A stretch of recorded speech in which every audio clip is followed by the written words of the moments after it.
Hi guys, my name is Jordan Paul, and I will be telling you a little bit about the Alan Bakke versus University of California um, court case. So, who was involved? Alan Bakke, he was a 35-year-old white male who was rejected from the University of California Medical School because he was white. What happened was that he was rejected because the university had to have 16 spots available for minorities who were qualified. And Bakke was rejected even though he met those qualifications and even exceeded them. This happened at the University of California, Davis, in June 28th, 1978. It was brought up to the Supreme Court after, through the writ of certiorari filed by the University of California after being disputed in several California courts.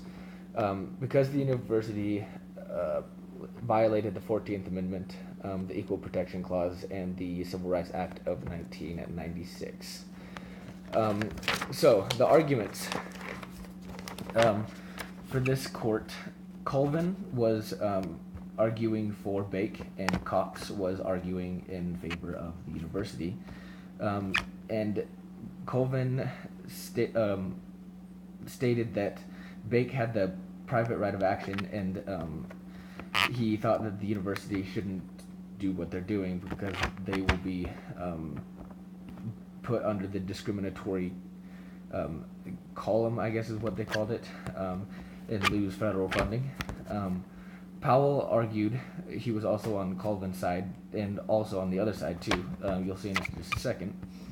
He argued that the schools went a little further than what the government even does when discriminating against other races. So if you were to use the government as a standard, say the government's line is here, the university's line went above that. So he thought that that was not okay and that something had to be done with that. However, he thought affirmative action was acceptable and could be used for determining college admittance.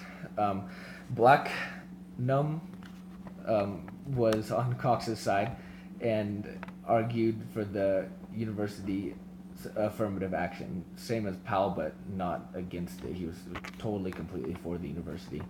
So this made Powell the the leader of both sides, basically, and he was the amicus curiae.